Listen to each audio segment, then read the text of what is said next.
Il parcourt certains jours 10 km à parcourir les rues de la capitale. Ce qui est incroyable, c'est de voir la ferveur de cet homme. Et quand vous lui demandez si aujourd'hui il est heureux malgré tout ce qu'il vit, il vous répondra: soyez déraisonnable. Communiquez quand personne ne veut le faire. Ayez l'audace de choisir vos valeurs pour faire de vous un grand leader pour un monde meilleur.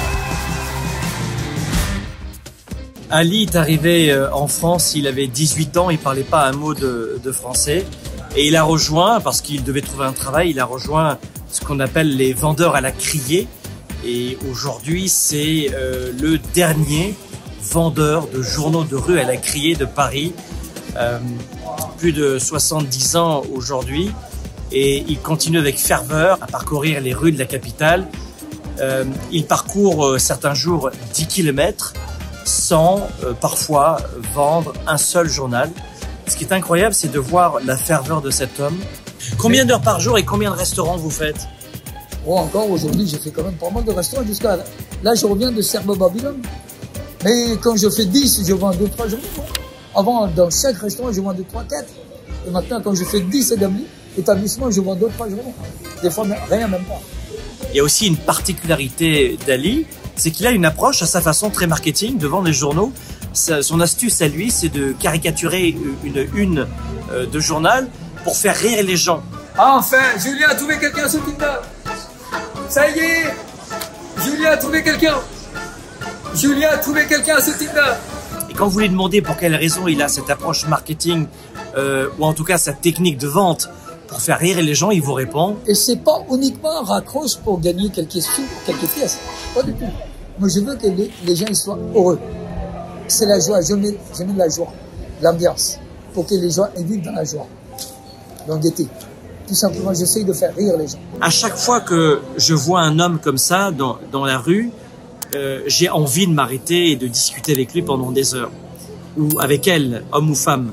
Derrière chaque personne qui se retrouve dans la rue, SDF, il y a toujours une histoire et elle est souvent incroyable. De quel pays vous êtes? Pakistan. Pakistan. J'ai tout fait dans mon pays. Vous êtes arrivé en France quand et vous parliez français ou pas? Pas du tout, je savais pas. Je parlais anglais. Quand je suis arrivé, quand j'ai quitté le bateau en 1972, c'était à Rouen. Et je parlais anglais, l'anglais. Je parlais pas en mode français. Et l'anglais aussi, j'avais appris par un monsieur qui m'avait donné des cours d'anglais. J'avais 7-8 ans, quelque chose comme ça. J'étais en train de griller les maïs. Vous savez, en été, il y a la saison des maïs dans mon pays. Pendant un mois et demi, quelque chose comme ça. J'allais chercher les maïs dans le marché et je vendais les maïs. Je montais dans les bus, vous savez, les 2 étages, comme en Angleterre.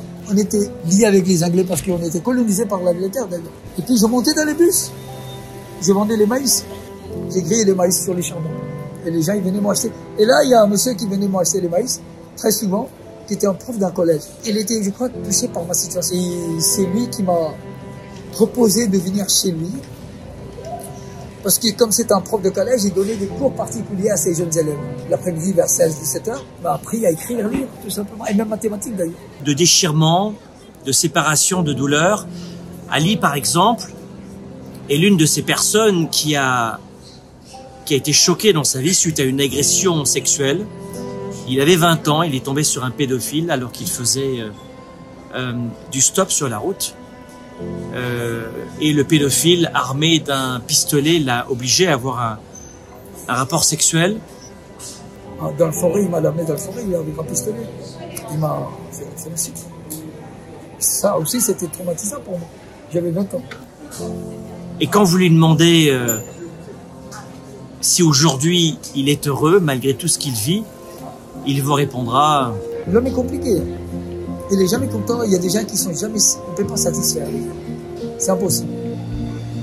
Il faut avoir votre femme, il faut avoir des enfants. Il y aura toujours quelque chose qui va manquer. Et moi, je ne comprends pas. Ce dont beaucoup de gens pourraient se douter, c'est qu'Ali a eu le privilège d'être un magnifique papa pour ses 5 enfants. À l'époque, il vendait 3-4 journaux par restaurant. Avant, je travaillais très bien parce qu'il n'y avait pas d'internet. Maintenant, les gens, ils ne lisent plus les journaux, vous savez, en papier.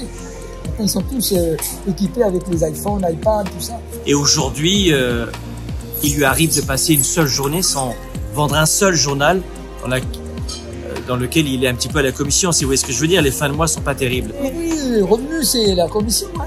Plus je vends, plus je gagne, c'est tout. Il touche un petit peu plus de 900 € par mois de sa petite et maigre retraite pour avoir travaillé toute sa vie. Mais surtout, ce qui m'a frappé, c'est de voir le regard du papa fier d'avoir éduqué ses enfants avec pas grand-chose.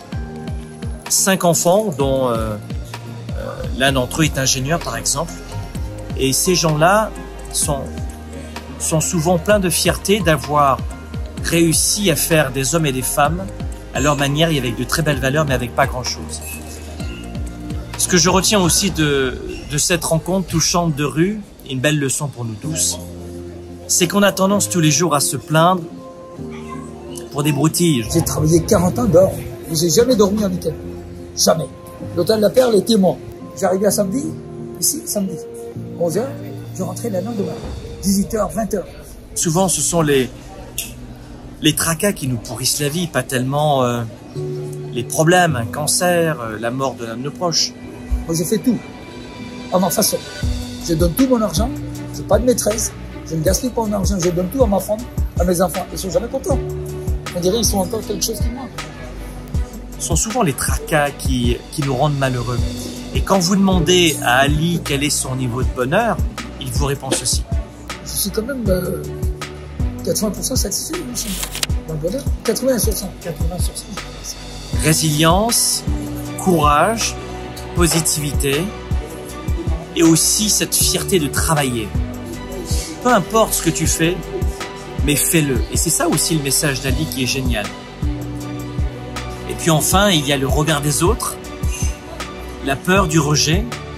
Dans n'importe quel métier, déjà, il ne faut pas avoir honte de travailler. J'ai balayé, j'ai fait de la planche, j'ai fait de tout. J'ai pas honte. Et c'est intéressant le feedback, le recul d'Ali quand il nous dit finalement que on n'a pas à avoir peur du rejet quand on fait quelque chose de bien. Si quelqu'un ne m'aime pas, c'est son problème. Moi, je peux avoir honte si je suis un voleur ou quelqu'un de mauvais. Là, je peux avoir honte.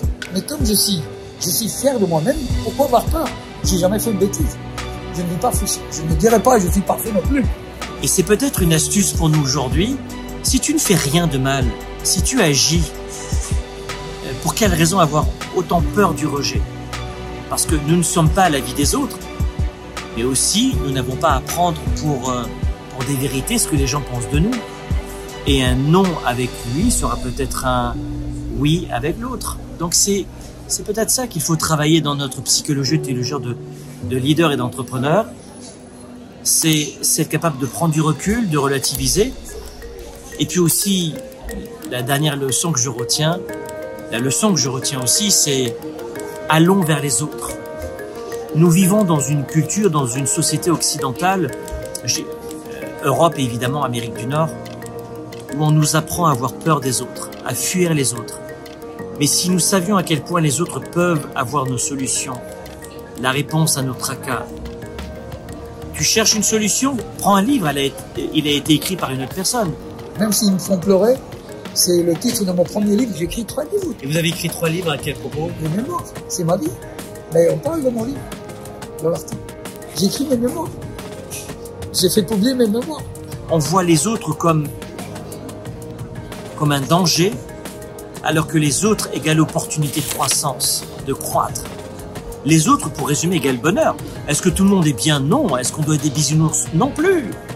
Mais avoir ce juste recul pour ne plus rejeter systématiquement les autres et surtout ne plus avoir peur des autres. Parce que quand on est un leader, un entrepreneur, qu'on veut développer sa carrière et ses affaires, si on suit les préceptes de l'école du 19e siècle, qui suit les mêmes règles encore aujourd'hui, on rencontre personne. Oui, parce qu'à l'école, on t'a dit, ne parle pas aux inconnus. Ça, c'est tes parents qui disent ça notamment. Et puis, à l'intérieur des classes, pendant la période scolaire, on te disait ne parle pas aux inconnus. Mais quand tu rentrais dans les classes, on te disait pour parler, il faut lever la main.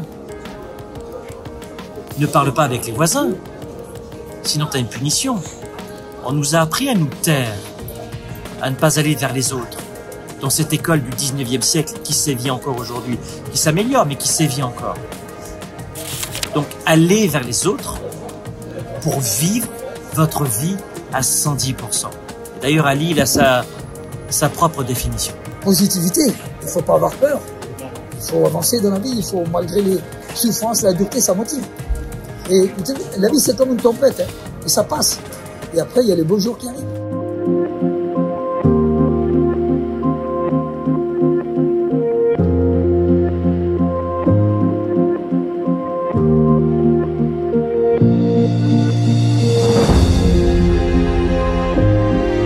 Voilà, j'espère que ce nouveau temps fort vous a gorgé d'énergie, vous a inspiré et a provoqué en vous peut-être de multiples idées à implémenter dans votre vie de leader et d'entrepreneur tous les jours, ou en tout cas à déclencher en vous des tonnes d'étincelles et à raviver ce feu sacré malgré les difficultés. D'ailleurs, n'hésitez pas à aimer et à partager cette vidéo avec vos proches, vous allez inspirer des centaines de personnes, j'en suis sûr. Laissez-moi aussi un commentaire pour me dévoiler ce que vous retenez, avec quoi vous repartez de cette vidéo, qu'est-ce qui vous a marqué. Et puis pour vous aider à atteindre vos objectifs, pour mieux vous accompagner, j'ai un livret digital que je souhaite vous offrir aujourd'hui, maintenant. C'est immédiat, c'est gratuit. On l'a intitulé « Un éléphant se mange une bouchée à la fois ». Alors qu'est-ce que vous allez découvrir dans cela? Vous allez découvrir comment exploiter au mieux vos capacités, vos forces, vos atouts, vos talents pour devenir plus performant, plus performante et efficace dans votre vie et dans vos affaires. Et on en a besoin tous les jours. On va voir notamment comment progresser pas à pas vers nos objectifs. Et même si cela, au début, nous semble toujours impossible, on ne voit pas la sortie du tunnel. On verra aussi comment surpasser la peur de l'échec qui vous empêche bien souvent, et la peur de regard des autres aussi, de vivre la vie et les affaires que nous aimons et que nous voulons. Pour l'obtenir, c'est dès maintenant, cliquez sur le bouton juste ici qui apparaît maintenant et vous pourrez en bénéficier maintenant à 110%. Profitez-en, soyez des leaders actifs, déraisonnables et inspirants pour un monde meilleur. Bonne réussite.